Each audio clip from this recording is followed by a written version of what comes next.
नमस्कार दोस्तों, आपका शिक्षा विद सीताराम यूट्यूब चैनल में हार्दिक स्वागत है। तो कल है वो हम बात कर रहे थे अम्ल, क्षार एवं लवण वाले लेसन, कक्षा 10 का सेकंड लेसन है और उसके आगे का जो भाग है वो हम देखते हैं। तो इसके नेक्स्ट है वो है सोडियम हाइड्रोक्साइड, कि सोडियम हाइड्रोक्साइड का निर्माण है वो किस प्रकार किया जाता है। तो ये पढ़ने से पहले इससे आगे एक डायग्राम है, उस डायग्राम के द्वारा मैं आपको समझाता हूँ। इस ये डायग्राम देखिएगा, ये वाला डायग्राम। इस डायग्राम के अंदर क्या है कि ये एक पात्र है, ठीक है। और इस पात्र को ऐसे अलग करने वाला ये एक भाग है जो झिल्ली कहलाएगी, परत है। यानी ये जो है ना, ये क्या है, परत है, जो इस पात्र को दो भागों में विभाजित कर रही है। इस पात्र के अंदर क्या है, दो इलेक्ट्रोड लगाने हैं, एक इलेक्ट्रोड ये, एक इलेक्ट्रोड ये। वो इलेक्ट्रोड जो बैटरी के धन सिरे से जुड़ा है ना, बैटरी के धन सिरे यानी प्लस सिरे से जुड़ा है वो एनोड है, और बैटरी के ऋण सिरे से जुड़ा है वो कैथोड है। जो इलेक्ट्रोड बैटरी के धन सिरे से जुड़ा है वो एनोड है, और जो बैटरी के ऋण सिरे से जुड़ा है वो क्या है, कैथोड है। और अब इसके अंदर क्या करना है, इसके अंदर नमक का घोल यानी NaCl, जो नमक है, सोडियम क्लोराइड, इसको पानी के अंदर मिलाना है। और पानी के अंदर मिलाकर इसको, नमक के घोल से इस पात्र को है वो जैसा डायग्राम में दिखाया गया है, इसके अंदर है वो डाल देना है, भर देना है, इसे भर देना है। अब क्या करना है कि इस बैटरी से इसमें क्या करनी है, विद्युत धारा प्रवाहित करनी है। जब इसमें विद्युत धारा प्रवाहित करेंगे तो ये जो NaCl है ना इस पात्र में, और ये किसके साथ मिला हुआ है, पानी के साथ मिला हुआ है। तो जैसे ही इसमें विद्युत धारा प्रवाहित करेंगे ये NaCl वियोजित हो जाएगा। किसमें वियोजित हो जाएगा, सोडियम हाइड्रोक्साइड का निर्माण करेगा, साथ में क्लोरीन गैस का निर्माण करेगा, और साथ में किसका निर्माण करेगा, हाइड्रोजन गैस का। यानी ये NaCl है, NaCl को आपने पानी के अंदर मिलाकर इस पात्र में डाला, जैसे ही विद्युत धारा प्रवाहित की, सोडियम हाइड्रोक्साइड यानी कास्टिक सोडे का निर्माण हुआ, क्लोरीन गैस मुक्त हुई और हाइड्रोजन गैस मुक्त हुई। तो ये हुआ। और इसके अंदर ये जो कैथोड है, कैथोड के ऊपर कौन सी गैस मुक्त हुई, हाइड्रोजन गैस, जबकि एनोड ने कौन सी गैस मुक्त की, क्लोरीन गैस। कैथोड पे हाइड्रोजन गैस और एनोड पर क्लोरीन गैस है वो मुक्त हुई, उत्सर्जित हुई। और साथ में निर्माण किसका हुआ, सोडियम हाइड्रोक्साइड का। किसका, सोडियम हाइड्रोक्साइड का। अब इनमें ये जो क्लोरीन गैस मुक्त हुई, हाइड्रोजन गैस मुक्त हुई, इनका उपयोग किस किस में है। देखो, क्लोरीन गैस है उसका उपयोग जल की स्वच्छता, स्विमिंग पूल, PVC यानी पॉली वाइनिल क्लोराइड, PVC का पूरा नाम है poly vinyl poly vinyl chloride. Poly vinyl chloride ये PVC का पूरा नाम है। रोगाणुनाशक, CFC यानी CFC, क्लोरोफ्लोरोकार्बन, कीटनाशक इत्यादि के रूप में किसका उपयोग किया जाता है, क्लोरीन गैस का। हाइड्रोजन गैस है उसका उपयोग ईंधन में, मार्गरीन में, खाद के लिए अमोनिया निर्माण में इसका उपयोग किया जाता है।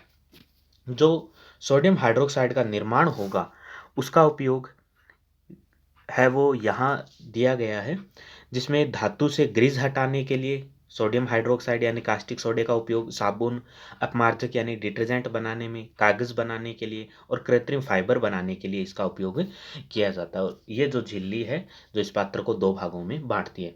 तो इसको मैं एक बार है वो स्पीडली वापस आपको समझा देता हूँ कि इस पात्र के अंदर क्या लेना है, नमक का, ये नमक है, उस नमक को पानी के अंदर मिलाकर, अर्थात नमक का जलीय घोल मिलाकर लेना है।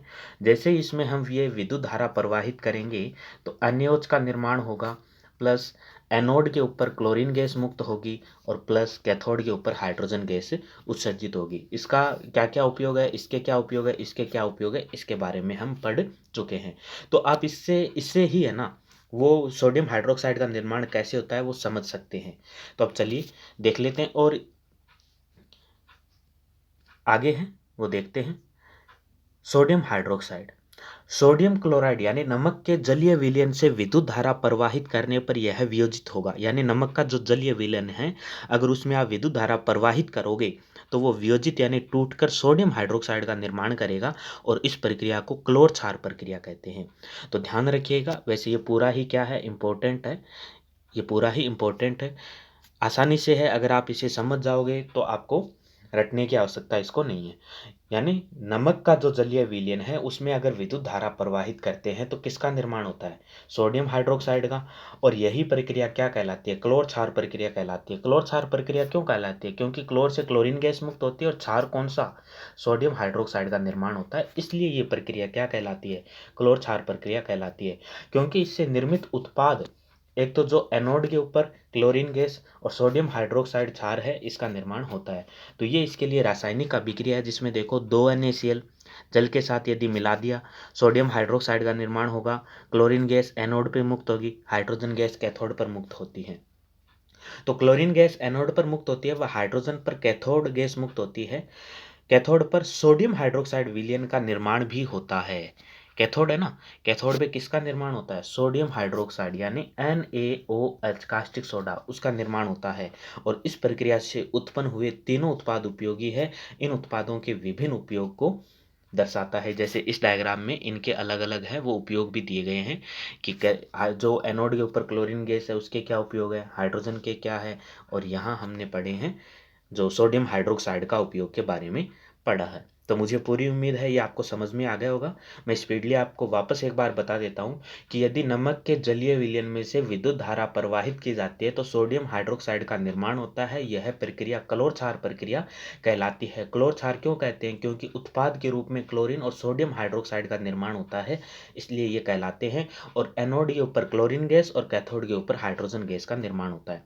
अब आगे जो है वो हम पढ़ेंगे विरंजक चूर्ण। अब इसमें जो ये Cl2 गैस का निर्माण हुआ है ना, क्लोरीन गैस का निर्माण, अब ये ही क्लोरीन गैस यदि CaOH की होल ट्वाइस यानी जो बुझा हुआ चूना उसमें अगर प्रवाहित कर देंगे तो किसका निर्माण होगा? विरंजक चूर्ण का। तो चलिए आगे है वो देखते हैं।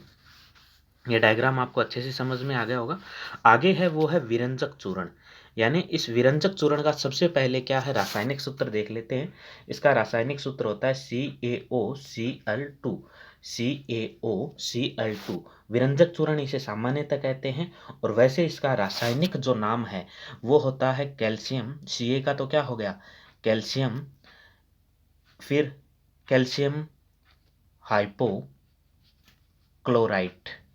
कैल्शियम हाइपोक्लोराइट यानी CaOCl2 कैल्शियम हाइपोक्लोराइट इसका रासायनिक नाम है। सामान्यतः इसे विरंजक चूर्ण कहते हैं। अब इसका निर्माण किस प्रकार होता है तो चलिए देखते हैं। मैं आपको पहले है वो बता देता हूँ कि ये CaOH की होल ट्वाइस है।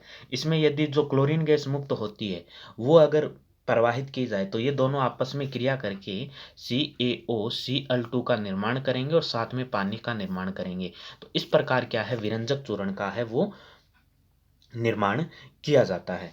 ये है वो है आपके बुझा हुआ चूना, जिसे कैल्शियम हाइड्रोक्साइड भी हम कहते हैं। तो चलिए देखते हैं विरंजक चूर्ण। आप जानते हैं कि जलीय सोडियम क्लोराइड के विद्युत अपघटन से क्लोरीन गैस जो एनोड पे निर्माण हुआ था, इस क्लोरीन गैस का उपयोग विरंजक चूर्ण के उत्पाद के लिए किया जाता है, विरंजक चूर्ण बनाने के लिए किया जाता है। यहाँ से ये इंपॉर्टेंट है कि शुष्क ये बुझा हुआ चूना जो कैल्शियम हाइड्रोक्साइड पर क्लोरीन की क्रिया से विरंजक चूर्ण का निर्माण होता है और विरंजक चूर्ण को CaOCl2 के द्वारा दिखाया जाता है। यद्यपि वास्तविक संगठन काफ़ी जटिल होता है। जैसे ये है calcium hydroxide, chlorine gas, calcium hypochlorite और साथ में जल का निर्माण होगा। तो मुझे पूरी उम्मीद है आपको अच्छे से ये समझ में आया होगा। नेक्स्ट है वो विरंजक चूर्ण के उपयोग क्या क्या है। तो उपयोग भी आप ध्यान रखिएगा, इंपॉर्टेंट है। वस्त्र उद्योग में सूती एवं लिनेन के विरंजन के लिए, कागज की फैक्ट्री में लकड़ी के मज्जा एवं लाउंड्री में साफ कपड़ों के विरंजन के लिए इसका उपयोग किया जाता है। इनके उपयोग है वो ध्यान रखिएगा। कपड़ा उद्योग में किया जाता है और कागज की फैक्ट्री में किया जाता है। आगे है कई रासायनिक उद्योगों में एक उपचायक के रूप में भी इसका उपयोग किया जाता है। उपचायक के रूप में, उपचायक आपको समझ में आ गया होगा, हमने पहले लेसन में अच्छे से पढ़ा है उपचायक क्या होता है। आगे है पीने वाले जल को जीवाणुओं से मुक्त करने के लिए। ये तीनों जो उपयोग है विरंजक चूर्ण के आपको याद करने हैं। पीने वाले जल को जीवाणुओं से मुक्त करने के लिए भी इसका उपयोग है वो किया जाता है। तो दोस्तों इस वीडियो में है वो इतना ही। इसका आगे का जो भाग है वो हम करेंगे नेक्स्ट वीडियो में। यदि आपको वीडियो पसंद आया है तो वीडियो को लाइक कीजिएगा, शेयर कीजिएगा, चैनल को सब्सक्राइब करिएगा। तो मिलते हैं नेक्स्ट वीडियो में। जय हिंद, जय भारत।